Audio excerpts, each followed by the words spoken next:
Okay. What people get wrong about Weyland-Yutani. Um, this is probably going to be the first of an entire series of videos. Um, uh, Quite a number of people on YouTube do things like this. They usually don't phrase it quite like this. They usually phrase it more like, you know, everybody gets this wrong, or what you don't understand, or whatever. It's like, I don't know. It that always feels a little bit arrogant, assuming that specifically every person that watches your video doesn't understand this. Um, anyway, so I'm going to title mine "What People Get Wrong About," because it's not everybody, but definitely some people seem to not understand certain things about uh, various things, various franchises. Not all of it's sci-fi. Probably most of what I focus on will be sci-fi. But anyway, there's definitely some things that people get wrong. There's just sort of assumptions. Or something that it became an assumption. It's just anyway. Uh, let's get into this. First up is the film Alien. Um, the trope, or whatever you want to call it, that people don't get don't don't understand, um, is the whole thing about Weyland-Yutani.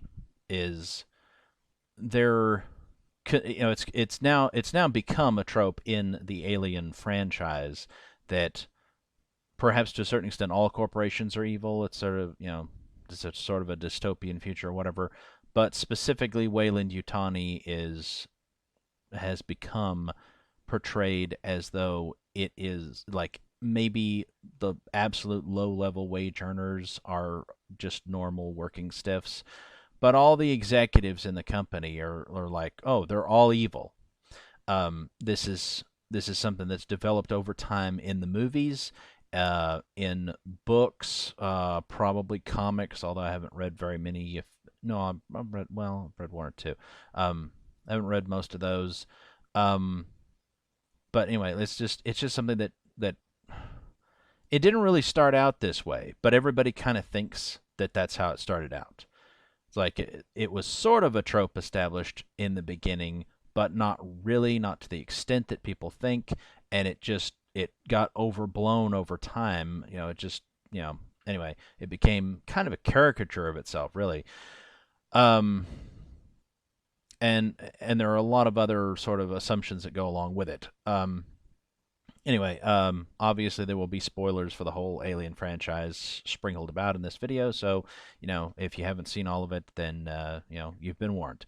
Um, anyway, so in the first film, um, you get some mentions of like Parker or whoever saying that the damned company or whatever, and um, some bits of dialogue that maybe suggest that nobody really likes the company they work for and whatnot.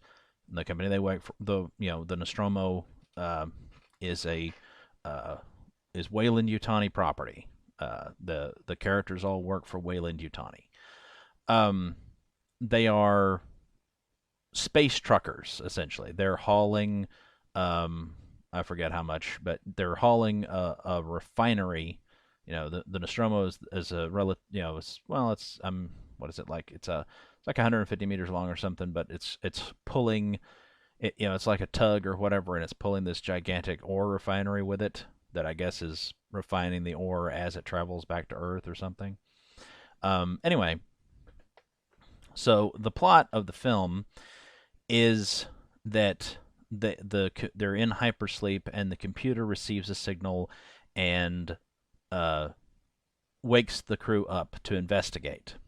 This is in dialogue we learn that this is apparently um, something that uh, it's standard procedure. It's like it's regulations, or maybe it's the law. I'm not sure that any uh, let's see, what does Ash say? He says something like any systematized transmission of possible intelligent origin must be investigated. And if you don't do it, then you don't get paid. So they have to do this. Um, so they go, and if you've seen the movie, you know what happens. And they find the derelict ship, which was broadcasting, what they thought was maybe a distress signal, and eventually they decide that no, it looks like it was a warning signal. There are many other things to be talked about this movie that possibly people get wrong or whatnot.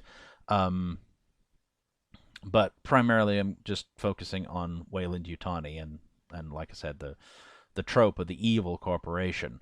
Um, it's one of and you see that in other films, RoboCop and so on and so forth. There's no end of evil corporations in science fiction and fiction in general. Um, but who, what actually do we have here? What happens? These guys, the characters in the first film, who are they? They're just uh they're just space truckers, as I said. So the idea that the entire corporation somehow knew about the aliens, uh, you know, they knew about them, they knew what they were, they wanted them for the bioweapons division or whatever, and so they decided to send the Nostromo. It's like that just doesn't track. Logically, it just doesn't fit with what we actually see unfold. What actually happened? Um, Somebody, probably not a high level exec, maybe a mid level exec, or maybe a low level exec, uh, decided to cut some orders to reassign the medical officer. We hear that in dialogue, I believe, from Dallas. He talks about how many times he shipped out with the same medical officer, and then that guy, whoever it was, got replaced at the last second with Ash. Ash, of course, turns out to be an android. Now, Ash is there to look after Weyland-Yutani interests, to carry out Special Order. What is it? Special Order 937. Priority 1, ensure return of organism for analysis. All other considerations secondary. Crew expendable.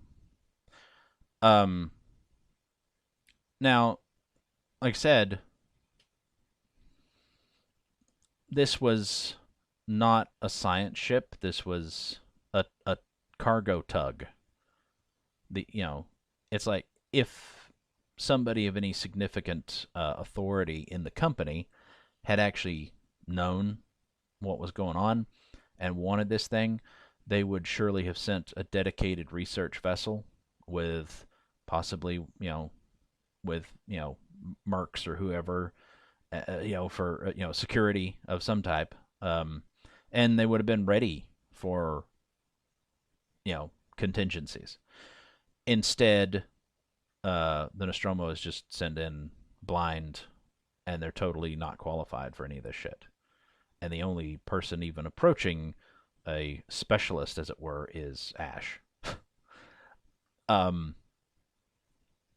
The way that the whole thing works out, it seems, in my opinion, the only logical conclusion is that this was someone in the company, just probably, I mean, could have been a few individuals, but more likely it's just one mid-level or even low-level exec in the company who somehow or other found out that there was something there.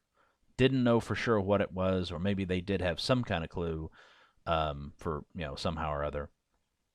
And they decided, if I can get a hold of this thing, if I can get a sample, then I can personally reap the rewards. And so they did what was in their authority to do. They replaced the science officer with Ash, who was programmed to get them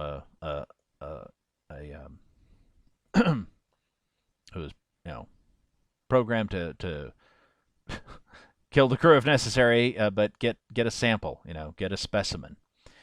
And then probably, I mean, to me it would seem logical. It's, don't necessarily know this, but if the Nostromo was one of many ships that was going on a regular route back to Earth from, um, they say the Solomons in the beginning in the dialogue. I guess the Solomons are some, uh, you know, mining colonies or something someplace. I'm not sure. Anyway, but it's like they're on a journey back to Earth, and it's like if they're taking a regularly traveled route, then you would think that somebody would have picked this up by now. So logically, I think that what makes most sense is that whoever got Ash, on the ship, also, and once he's on the ship, Ash could have accessed Mother and had her follow his 937 order or whatever, or that could have been uploaded to her before they left. Either way, but Mother could also have been programmed to divert course just enough to have come within range of this signal, noticed it, and then just follow standard procedure. I mean that's just a little bit of conjecture on my part, but it's not unreasonable. What is unreasonable is to suggest that, oh yeah, the entire company is evil and they all knew about it. Everybody in charge of the damn, Weyland-Yutani, all the board of directors, whoever, they all knew about this thing and they decided they wanted it, and so they sent one android with some programming that was pertinent and just a small collection of space truckers who didn't know anything and had you know, no special skills that would be needed or anything. I mean, it's ridiculous. So obviously that's not what happened. But after the fact, that's how a lot of people kind of think of the story, even though that's not really what happened. And then, it's came out in 2014, but chronologically in universe, one of the next things to happen is Alien Isolation. These events, this is a game. It's a very good game. I have not played it, but I have seen many people play it. The story is really cool. It's very well done. Anyway, Alien Isolation. The events of Alien Isolation take place 15 years after the first film, and you play as oof, man, that is a scary looking fucking alien. I mean, you like that little there's a human skull inside the alien skull. Like you can't see it unless the light's hitting it just right, but it's there. It was part, I believe, of the original movie prop or whatever. It's really creepy looking. Um, anyway, you play as uh, Ellen Ripley's daughter from Sigourney Weaver's character, her daughter from who she was going back for, what was it, her 11th birthday or something. Anyway, so you play as Amanda Ripley, who's still, who's apparently working in the region where her mother went missing and still wanting to know what happened to her. And you wind up taking an offer from a low-level Weyland-Yutani exec to go with them to pick up the flight recorder of the Nostromo, which has been found by another similar vessel, although it's a salvage vessel instead of a cargo tug. Anyway, you wind up on Sevastopol Station, which resembles the it's not quite the same because it's only got like 3 sections to it instead of 4, but it's very similar, obviously on purpose, to the refinery platform that the Nostromo was hauling. Anyway, Sevastopol Station is run by a company called Sigson, and it's orbiting a gas giant, and you go aboard and investigate and run into the alien and so on and so forth. Now, again, spoiler warning. What ultimately happens, what you find out at the end or towards the end of the game, is that Sigson, and instead of just like the Nostromo was run by Mother or whatever, Sevastopol is run by an AI called Apollo, and Sigson sold Sevastopol. So it was doing very poorly. Apparently, they were shutting it down or whatever because they couldn't afford to run it anymore. Because I guess trade in the region or whatever was drying up. But they sold it to Weyland-Yutani, and Weyland-Yutani had uploaded orders to Apollo to ensure the survival of the alien so that they could get a sample. And once again, it's like everybody's expendable. Um, Now, I don't. It doesn't mention anything about how much Weyland-Yutani paid, but this is admittedly a bit of an inconsistency. This certainly makes it. I mean, it sounds like it would be a major purchase and probably would be something that, yeah, somebody fairly high up in Weyland-Yutani would have had to have signed off on this.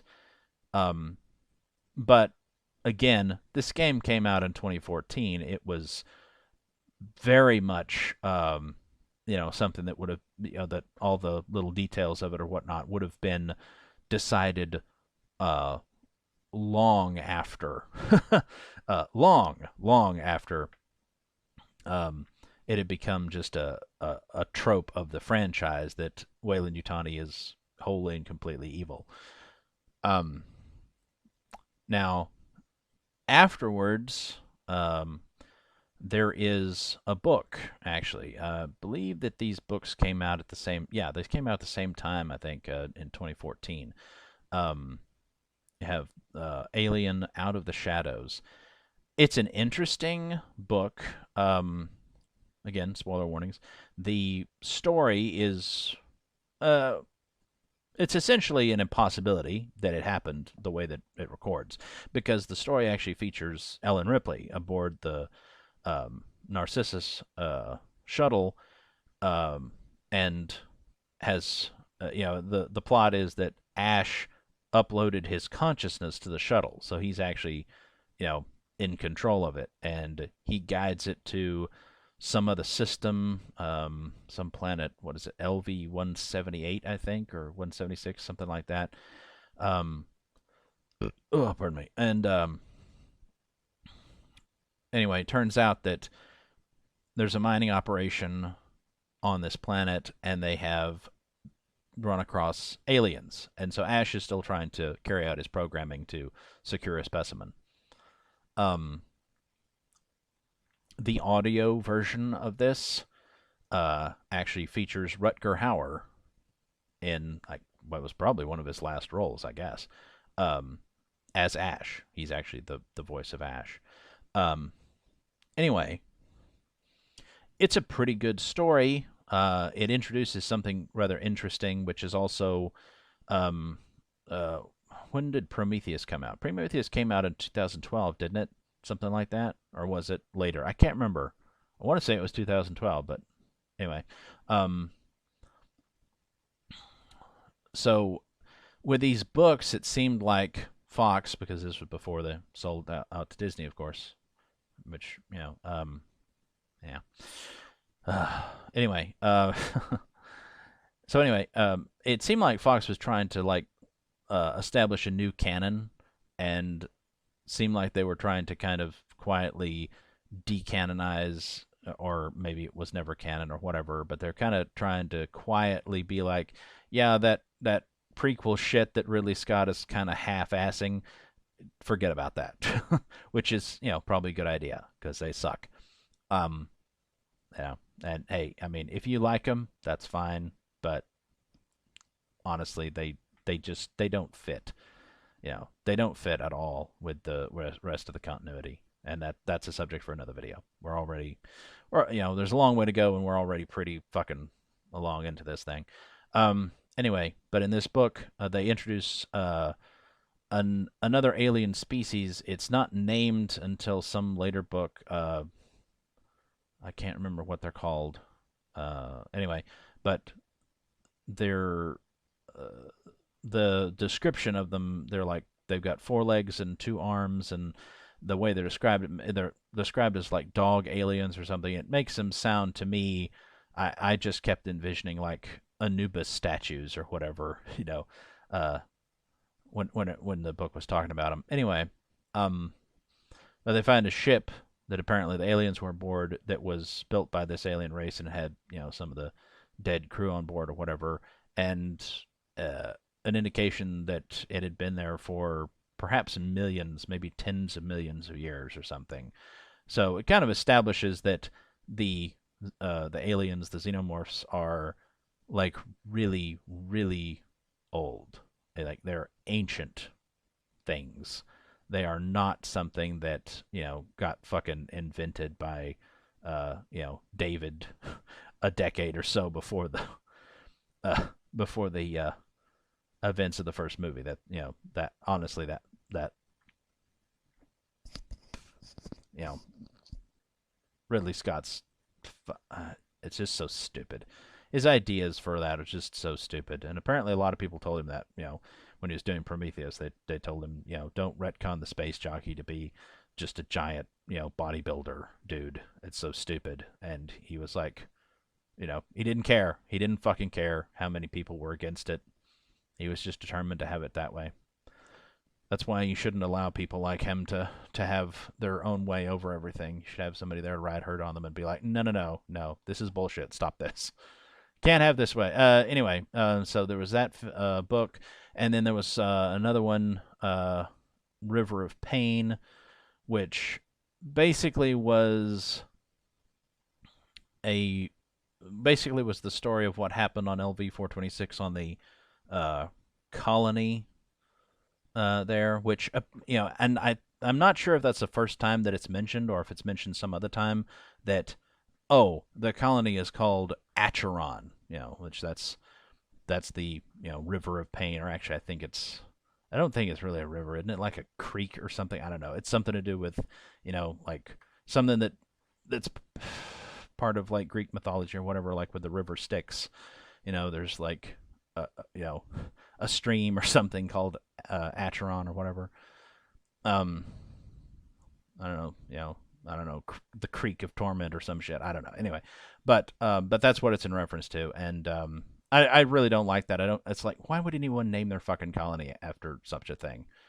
I mean, it just, especially when, I mean, the name of the actual colony, outpost or whatever was Hadley's Hope. It's like, it doesn't fit. I don't like that. It's like I don't like the retcon of calling it Acheron. Um. Anyway, that's basically just some of the events that lead right into the beginning of Aliens. It wasn't, it was okay. It was an okay book. Um. Now we get to the second film, and again we have basically the same trope. This time, instead of it being Ash that's the problem, um, it's Burke. Anyway, one of the things that, as far as I'm aware, it was never mentioned in the is never mentioned in the film, and yet it's something that just again became sort of just like an assumption that everybody made going forward, and you see it mentioned other places. I've seen it mentioned in official stuff as well, like I think some of the short stories in Bug Hunt or whatever did that, but also I've seen it in like fan fiction, like so like the fans and people that are actually being hired to do official stuff all seem to make this kind of ridiculous assumption. The Colonial Marines, it's the United States Colonial Marine Corps. So apparently in the Aliens timeline in the future, the United States is still a thing, and apparently has a lot of off-world colonies, I guess. And the Colonial Marines are the arm of the U.S. Armed Forces that I guess are charged with protecting all of the off-world colonies. Anyway, but the assumption that a lot of people have made after not, like I said, it's nothing. There's nothing in the film to indicate that, and yet the assumption a lot of people made was Weyland-Yutani is like a sponsor of the U.S. military or something. Like they get to order the military around and have have the colonial marines do things for them. Because they're funding them or partially funding them or something. I'm not clear on that. I'm not clear on how they're supposedly in charge, but there's actually nothing in the film to indicate that. Nothing at all. Um, you know, Ripley says what she says about what happened, and they don't believe her. And, she's basically being hung out to dry, blamed for setting the Nostromo to self-destruct for no fucking reason, except, obviously there was a reason. But they don't believe her because there's not enough documentation, I guess.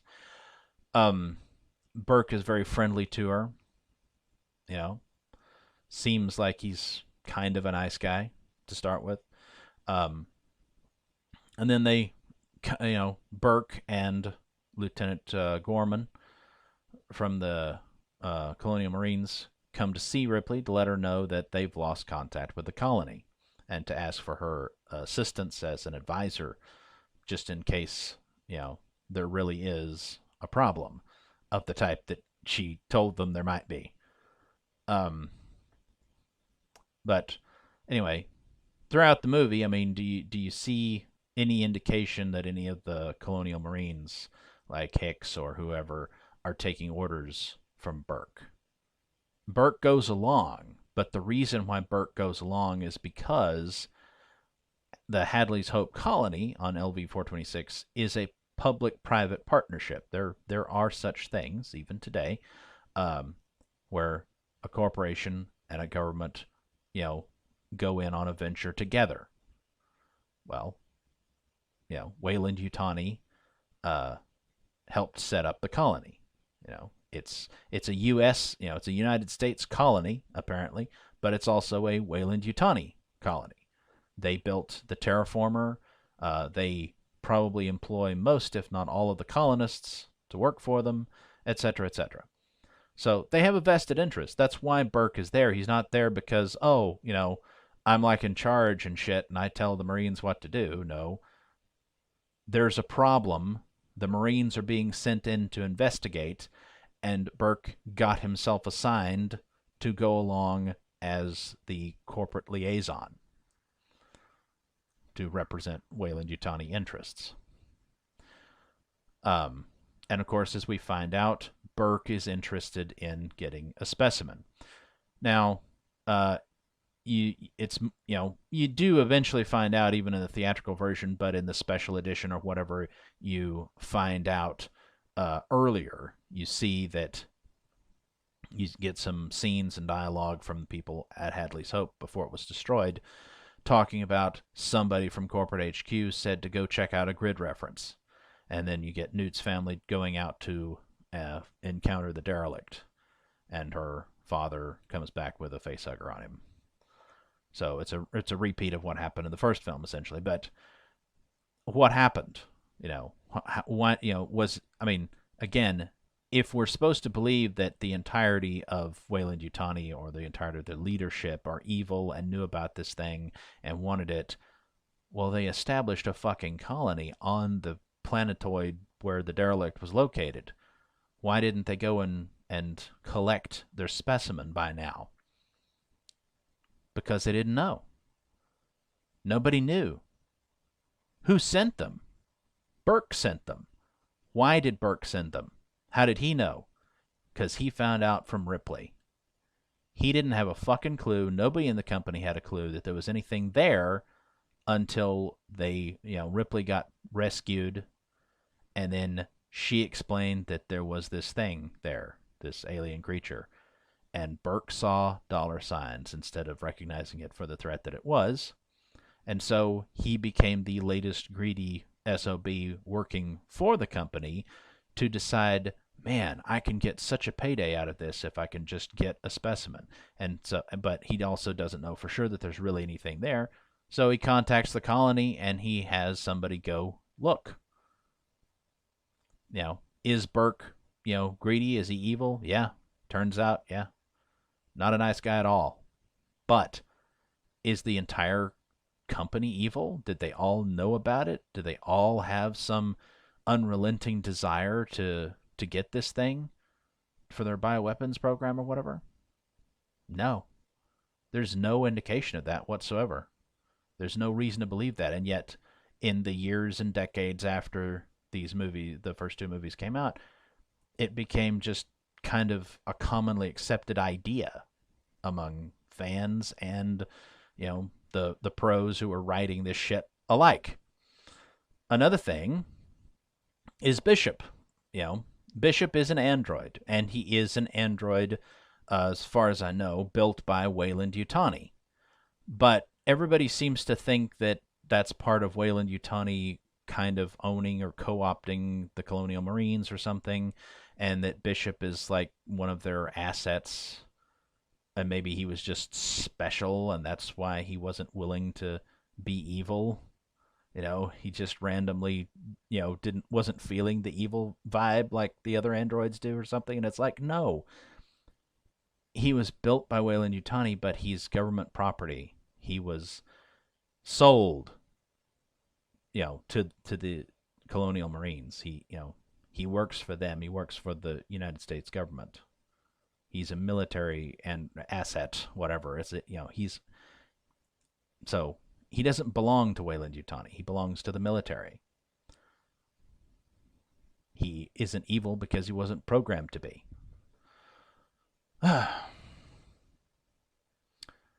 And, of course, everything goes down, as we know, on LV-426. Most of the Marines get killed, etc., etc. The, infestation is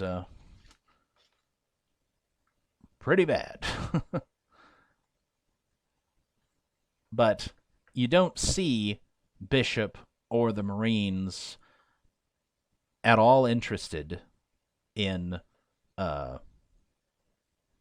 to acquire a specimen, in trying to get rich, in not even in really giving a shit at this point about, considering the situation they're in, about Weyland-Yutani's corporate interests. They're all on board basically with Ripley's idea of, take off and nuke the whole thing from orbit. It's the only way to be sure. In the end, Bishop is, very much a great, character. He's willing to, I mean, it wasn't necessarily his plan to get ripped in half, but nevertheless, he was prepared to die to defend the humans. And that brings us to the third film, which is really where things, chronologically speaking, that's where, like real world chronology, that's where things start to fall apart. In Alien 3, we, it's a terrible movie, honestly. It's, it's okay. I can enjoy it for what it is, but I was personally, when I saw it as a kid, I was rather offended by the way that they just fucked everything up from the previous film. The previous film is like, you had a pretty high body count, but you had Ripley and Hicks and Newt and kinda Bishop all escape alive from that, adventure, and everything should have been fine. And instead, in Alien 3, it's like, nope. Turns out they're all dead, except for Bishop, who's sort of still able to be turned on briefly, and Ripley. And Ripley has been impregnated by a queen, by a queen larva, which is why the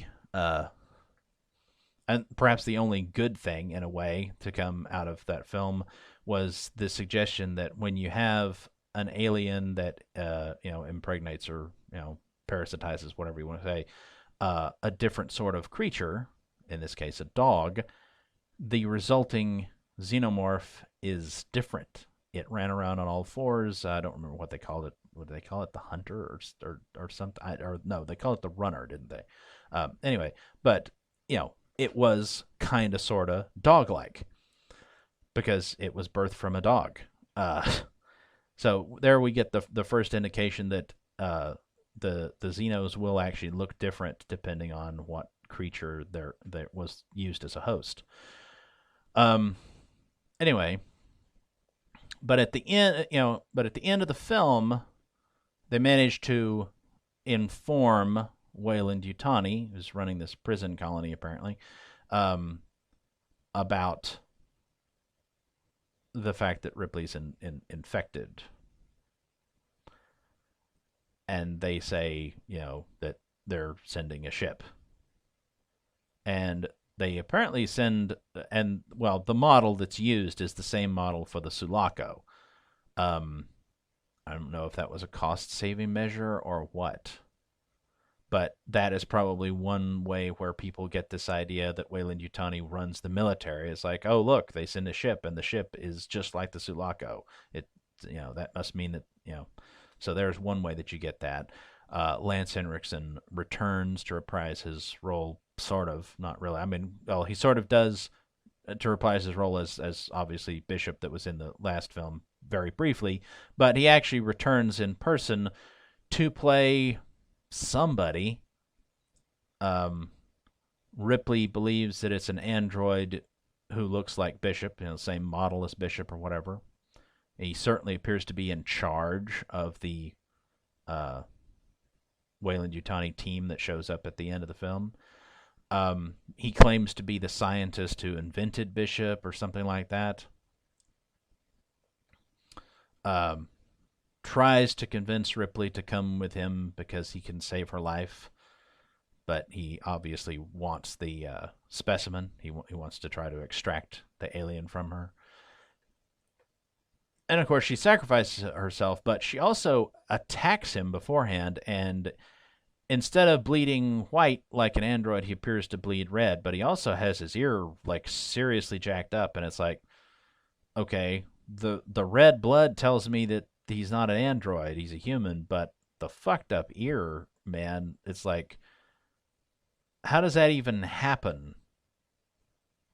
And especially, how does it happen to a human and have the human still, acting like, I'm fine, I'll just walk it off. It's no problem, don't worry about me. You just stop her from committing suicide. It's like, I mean, come on. It's like, how much fucking pain would you be in if somebody just, clapped their hand over your fucking ear, let alone rip the fucker off your, or half off your face? I mean, come on. Seriously? I don't know. So I don't know what to make of that. I mean, I never did. I remember thinking when I watched it as a kid, I was thinking, wait a minute, is he a fucking android or not? I can't, I don't know. I don't know what to make of this.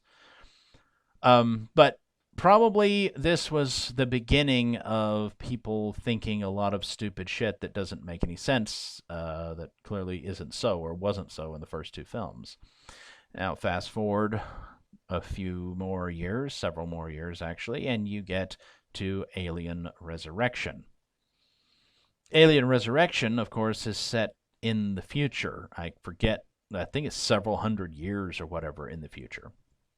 Which, by the way, in between those two books that I talked about earlier, there's also another book called Sea of Sorrows, I believe, which is also set like 300 or 400 years or something in the future. I don't know if it's as far or farther or not as far or whatever as Alien Resurrection, but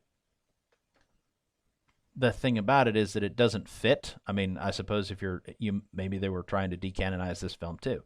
Many people would think that's not a problem. But anyway, in that book, I believe Weyland-Yutani is still a thing, and in Alien Resurrection, it's, we've replaced the evil corporation with the evil military. It's the United Systems military that's trying to uh, recreate the xenomorphs to use them, I guess, as weapons of war. Although, no explanation's ever given about why. Why would they care? Um, Anyway, there's not a whole lot to say about this movie with regards to the subject at hand with Weyland-Yutani because, like I said, they're not really in it. Um, I remember watching it as a kid. Actually, I watched it. I didn't watch it in the theater. Well, I say kid. I was a teenager, I guess. Um, I didn't see it in the theater. Instead, it was on the satellite pay-per-view, I think. So it had just come out on pay-per-view, and uh, talked my parents into buying it so I could watch it. And it just so happened that there was a fucking thunderstorm, and this, if you know anything about satellite, at least maybe it's different now, but I don't think so. Anytime there's like any rain at all, you tend to lose the signal. Oh man, I was sitting there on pins and needles, just like, don't go out, don't go out, don't go. Anyway, it's an interesting film. It's, I don't know. I mean, on the one hand, it was nothing like it should have been. Probably, it's like the first two films are great. The third film, it kind of keeps some of the appropriate tone or whatever, but it still kind of sucks. The story, is just not something that's very good overall.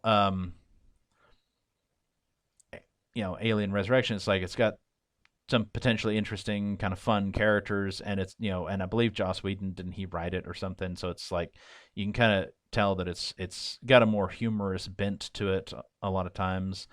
Um, it I don't know. It felt like a film that,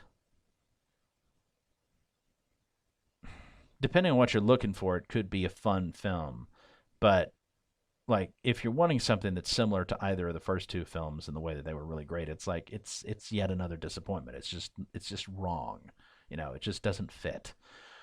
Um, there's obviously a scene here where they go swimming and there's aliens that come after them. As far as I know, the aliens that come after them are just regular drones in the movie, but I believe the toys that came out suggested that there was a specialized aqua alien or something. Of course, that was coming off the toys in the 90s that had been from like the Dark Horse comics or whatever, that they had like a snake alien and a bull alien and a gorilla alien and a mantis alien and just all kinds of different, like different hosts that had created all these different xenomorphs. They were pretty cool. They were pretty fucking cool. Although, oddly enough, one of the things that I wanted, and you didn't get until like that whole run of toys was almost over. Like you were coming to the end of those being produced, I think, before they finally had just a regular warrior alien that was really cool. I think it was part of a 2-pack with an Alien versus Predator 2-pack. It was like a standard warrior alien versus a predator. I have one of those someplace, but I don't know. I don't know what's happened to most of my toys from way back when. Um, I think it's another thing that wasn't in the wasn't in the theatrical cut, but in like the director's cut or the special edition or some damn thing. There is a cut where the scientist guy here behind Call on the left here, where he has a line of dialogue that talks about Ripley's former employers, Weyland-Yutani, and he mentions their ultimate fate apparently being that they were bought out by Walmart. And of course, this was in 1997 or whatever, so it's like, when this was written. So it's like, okay, I guess, it's like if it had been written, a decade later or something, probably more likely to say bought out by Amazon or, or maybe bought out by Apple. Of course, in 1997, Apple was still barely hanging on and probably considered a joke, and no one believed it would ever come back. And yet, it's one of the most one of the biggest, or financially biggest companies around. Uh, then the next film, I guess, would have been Alien versus Predator, and obviously that was set in present day in the early 2000s. But pardon me. However, it does feature Lance Henriksen once again, returning, and this time as I believe the character's name was Charles Bishop Weyland. So he was the CEO of Weyland before they joined up with with Yutani or whatever. So before the merger, don't know when that happens, but before that happened, there was just the Weyland company or whatever, and so he was the CEO there, and I don't know. I mean, he ultimately turned out in this one to be a kind of I don't know, a mildly heroic character, I guess, but it's still probably a little bit furthered the idea of these companies from forever ago, whenever have been after the aliens or something or other, that like this has just been part of their corporate DNA, as it were, from the beginning. And then you have Alien versus Predator Requiem. Now, there's essentially nothing much going on except that there's some government guy who's apparently observing the situation. I believe it was the actor who was a not frequent, occasional guest on the original series of The Equalizer. What was his name? What was his character's name? I don't remember the actor's name offhand, but the character's name in The Equalizer was like Stock, wasn't it? I think, I think that was his name, Mr. Stock or something like that. Anyway, but anyway, so he's the government guy who's like observing this thing. I don't know if he works for the Air Force or the CIA or whatever the fuck. Anyway, but at the end, after the town that's been infested by xenomorphs has been nuked by the Air Force, there is one final scene with him bringing the Predator's plasma caster or whatever to an Asian woman in some sort of office building, and he says something about needing her help to learn about their technology or whatever, and refers to her as Miss Yutani. So it's very, very last minute, almost not there, but nevertheless, you do get a reference to Yutani before the end of ABPR. So once again, sort of it it's not doing a lot of damage as far as suggesting that the corporations are necessarily wholly evil or anything, but it's still trying to play up that angle of these companies have always been after alien technology or whatever. And then of course we have Prometheus, and again was it Guy Pearce or whoever is playing Mr. Weyland, who wants the engineers to make him young again or whatever. And there's so much wrong with this fucking movie, but again, it's furthering this idea that that Weyland or Weyland-Yutani or whatever are that these corporations, they're evil, and they're always been after alien tech and whatnot. And it's just, I don't know, it's furthering the problem. It's not doing anyway. And I don't know. There's so much to say about Ridley Scott's not prequels, because they're not. By the way, just as a quick aside here, they don't fit in the continuity with the other films, with the previous films. They just don't. You can't make Prometheus and Covenant fit with the original Alien film. There's too many discrepancies. Too many things just don't fucking fit. I don't know. I don't know what possessed the man to try to do what he did. Anyway, I think that the Covenant, the spaceship, colony ship, is I believe a Weyland-Yutani vessel. So I think they're all working for Weyland-Yutani. Um, Now, obviously, if they were truly playing up this thing to the hilt, probably they'd have, you know, it wouldn't have been an accident. In Covenant, essentially, it's just an accident that they wind up changing course. You know, it's like they decided to do it, and they, you know, it's anyway. Um, but you know, it would have been like programmed somehow into the ship's computer or their android or whatever to, you know, to get, you know, to try to secure. Of course, you know, that whole thing is you know, is part of what Ridley Scott was redoing. Um, and yeah, she's got that little. I guess it's a Weyland-Yutani logo or something. I'm not sure. It's a little Egyptian looking thing there on her shirt. Anyway, um, it's not impossible to enjoy these films. Of course, I mean, after a fashion, I did sort of enjoy Prometheus and Covenant, but as you know, but they don't fit. They're just not Alien films. But at any rate, they do bring us finally to the end of this. But like I said, there are all those other books and everything else that just you just forever keep on having this idea, trope, whatever of, oh, the companies, you know, are always, you know, the company or you know, is always after the aliens, and like, you know, and it's like, but it's not. I you know, the way that this trope, that this aspect of it was handled in the first two films was quite good.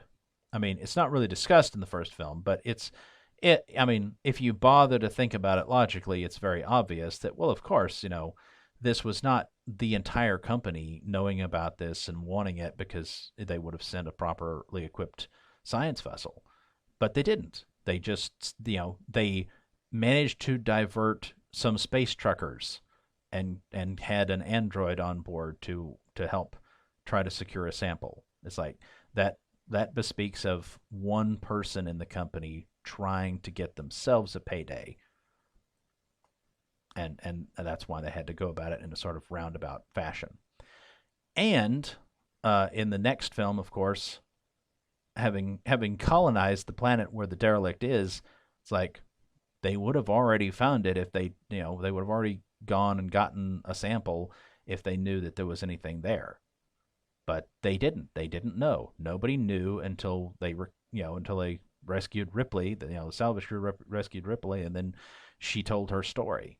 And then Burke knew, and being probably the only person who maybe believed her, he saw an opportunity to profit from it, and so he started that whole mess off by having the colonists go check.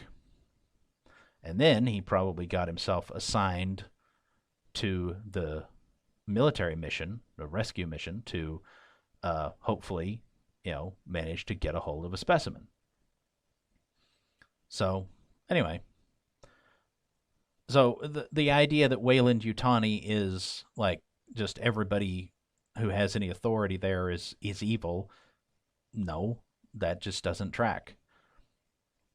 You know, of course, it fits, I suppose, along with the idea that corporations in general are evil. And it's like corporations, well, they tend to be amoral, but I mean, it's easy to see them being evil, and there are plenty of evil people who work for corporations, and corporations can do a lot of evil. But the idea that, I don't know, they're just somehow all, you know, definitely evil, no. You know, I mean, is Disney evil? You know, like not really, but some of the people that work there are evil, and certainly some of the things they do are evil, and most of the things that they do can feel like they are because of how much they're destroying things that, well, that they created or that somebody else did and they bought, that we all loved, you know, that we grew up with. But But at any rate, like I said, Weyland-Yutani is somewhat misunderstood or it's like it's just this thing that has entered sort of the fans and, like I said, not just the fans, collective conscious to be like, oh yeah, it's like they're totally evil and they always knew about this and they always wanted it and everybody who has any authority is after it, and it's like, yeah, not really. It's like it was probably just one person in the first film, and then it was definitely just one person who knew about it afterwards. It was Burke. It's it was only starting with the third film. Of course, the third film sucked in a lot of ways. So I guess it started. We can lay a lot of things at the feet of that third film, I guess. But it's like that was really where you kind of started to get this BS of, oh yeah, like the whole of the company is evil and everybody who's in charge of it knows about it and knows about the alien and wants it, and somehow they have like control of the military and all this other shit, and it's like, no, no, no, no, no. It's like none of these things fit. None of this actually is the way that it is. Anyway, that's about all I have to say about that. It's gone on much longer than I expected. Like I said, I can't, like, I'm just not able to do short form shit very easily. I can sometimes, it's like if I've got an article, and especially if it's a really short article to read, then yeah, sure. But if there's very much to say, very many comments to make about whatever it is, and it's like, no, I got a lot. Yeah, I got a lot to talk about. In the future, probably these sorts of. I mean, it depends, of course, on the. There was a lot to go over here. I wanted to go ahead and kind of touch on all the different movies and everything, but on other what people get wrong about videos that I do in the future, probably they'll be shorter. Probably it's like there are some other thoughts that I have had about what people get wrong about this or that, and it's like some of them, it's like there's not a whole lot to say.